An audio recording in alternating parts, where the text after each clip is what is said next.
At home needs to understand what Chuck Schumer is trying to do is force $1.4 trillion in additional spending on the American people, a spending hike on a very short-term continuing resolution to keep the government open. He also wants to make sure, he wants to reinstate health care to be provided free by American taxpayers for illegal aliens. We're not going to do that either.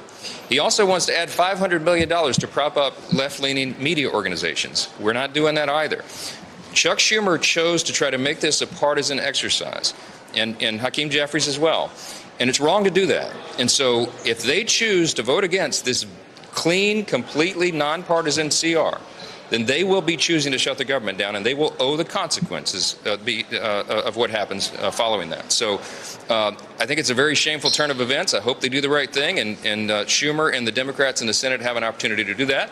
Everybody in America can see what happens with it. The second vote we took here was also the right thing to do.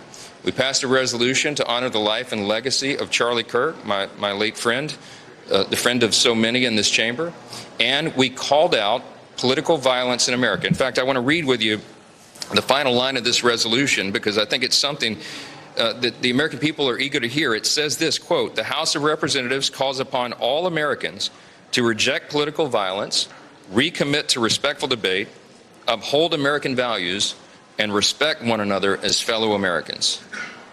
Sadly, a number of Democrats could not bring themselves to vote for that. You know, we have to let everybody make their own judgments about that. I just think that the resolution and the clean short-term CR were the right things to do today. I think it does right by the American people, right by our system, and I think everybody will recognize that. I'll just say this. The ball is in Chuck Schumer's court. I hope he does the right thing. I hope he does not choose to shut the government down and inflict pain unnecessarily on the American people. I hope that they will vote on this clean short-term CR so that we can continue the work to get our appropriations done. I'll take a couple questions. Yes, sir. Will you consider meeting with Schumer and Jeffries before October 1st, the shutdown date? And why haven't you done so far?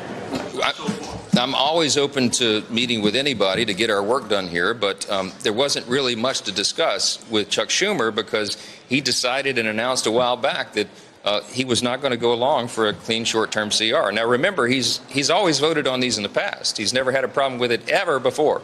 But now suddenly he does, and there's no rational reason for him to do so. So wasn't much for us to discuss. Now, I do talk with Hakeem Jeffries, the Democrat leader here, routinely, regularly, and he and I have had a lot of discussions about this, and I encouraged him to tell his folks that they should do the right thing so that we can continue in a bipartisan fashion to get the government funded. And they've chosen a different. Subscribe. Next Gen Politics.